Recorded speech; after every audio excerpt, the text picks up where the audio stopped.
Hey, hey, you. Yeah, reading the comic. Do you know that poster behind you? No? How do you not know? It's literally iconic. It's literally peak fiction. How does someone not know?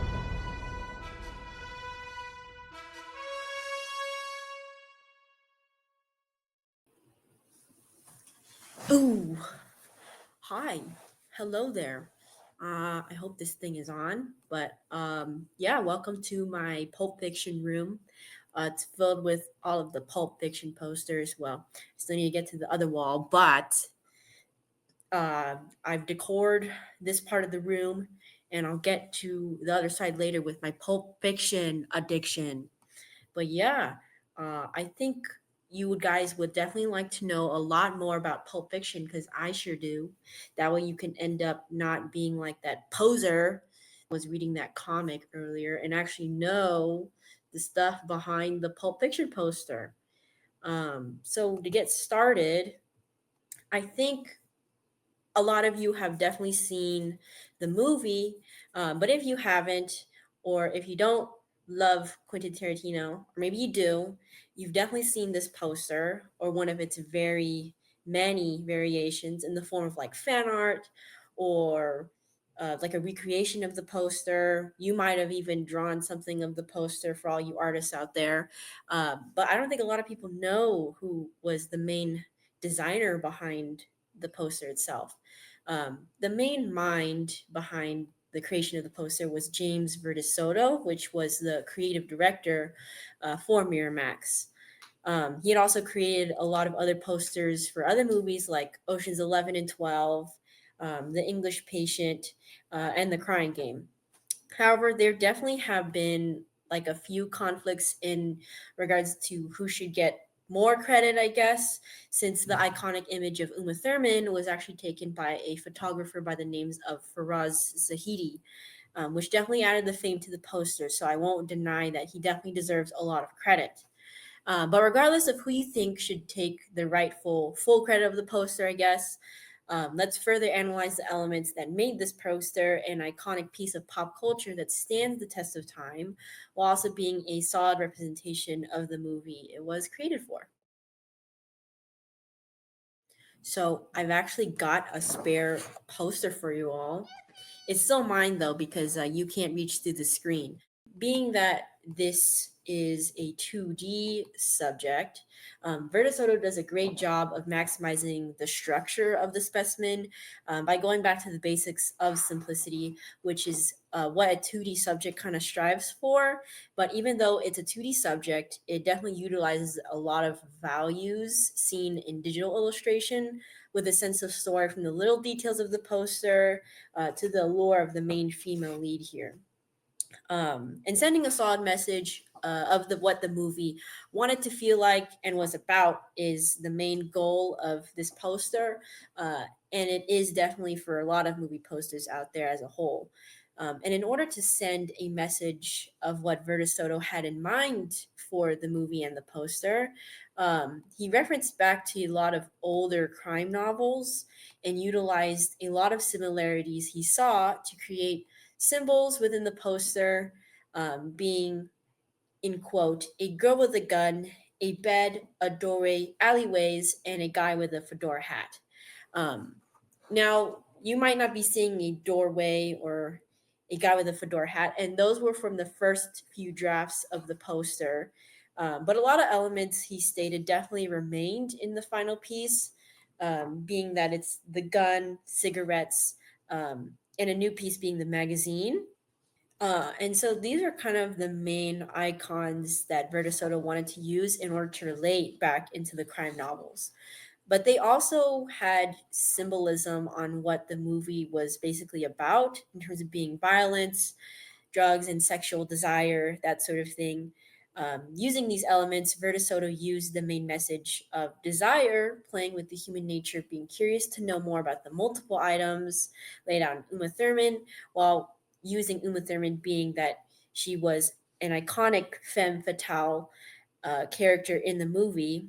It draws the audience a lot closer to the poster or relating back to her role. Referencing a lot of older 1940s and 1950s Pulp Fiction novels, Soto did a lot to create icons that were normally seen within Pulp Fiction magazines.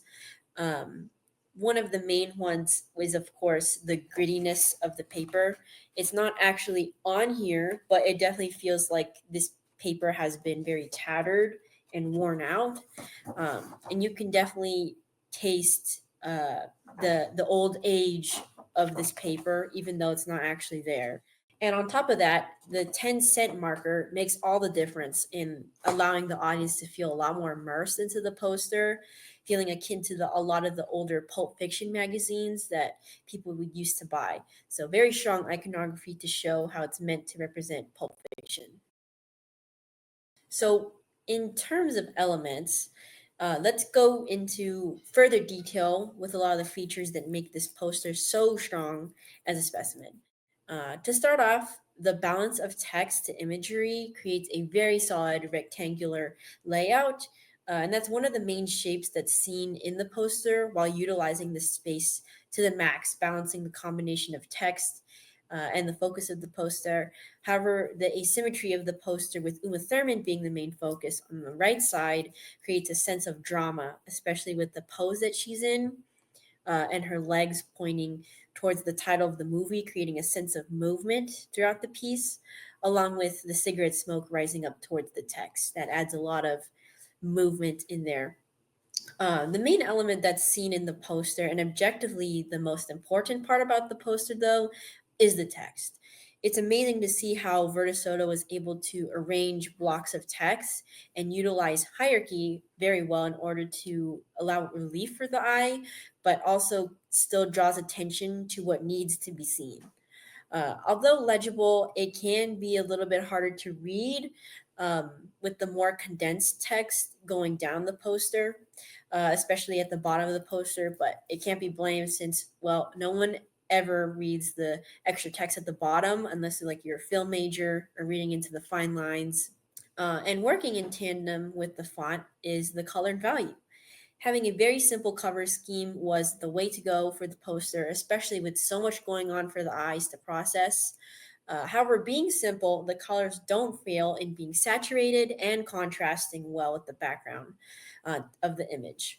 However, being simple, the colors still don't fail in being very saturated and contrasting very well with the background of the image to tell the audience that yes, this is the Pulp Fiction, exemplifying what it means to be a statement of a poster. Um, in addition to that, the value that's seen is very well thought out. The value spectrum ranges from your very lights to your very darks. Um, and Soto uses value in a very specific way that allows the eye to kind of look at certain points of the poster, almost sort of like an illusion. But overall, we can't forget the main support of the poster and one of the defining factors of what gives the soul to the poster, which is texture.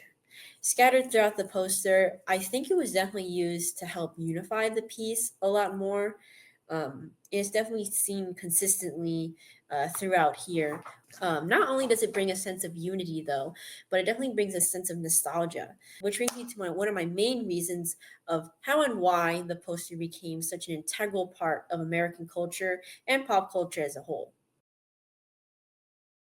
Pulp Fiction as a movie was seen as such a major Hollywood hit in the 90s, highlighting the retro feel of older Los Angeles. It was also one of the first movies to involve a lot of progressive topics that they talk about, and in turn, having the poster symbolize the film as a whole created a status symbol within the SoCal and American culture today.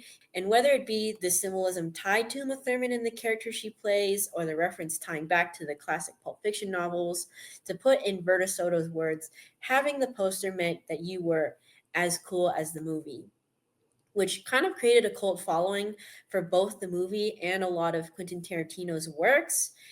Even today, we have people falling into the popularity created 30 years ago in the form of fashion pieces from maybe Hot Topic, dorm decor, as you can see back here, and a lot of references in meme culture and other forms of media like Breaking Bad.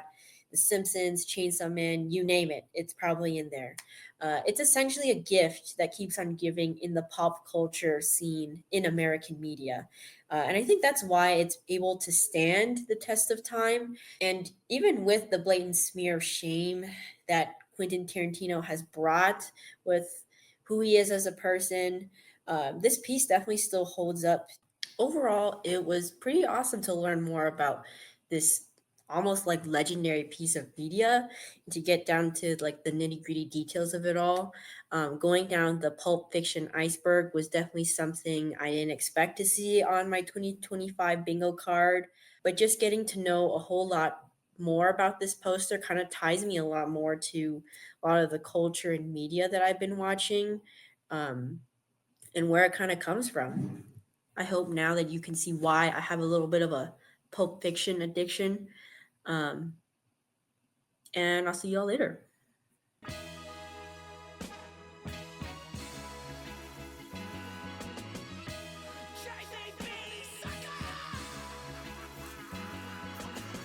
Call me Ben 10 cause I own 10 Benz. Now that's cabbage cause I always carry 10 Benz. Just kidding, it's cause I only got 10 friends and nothing less than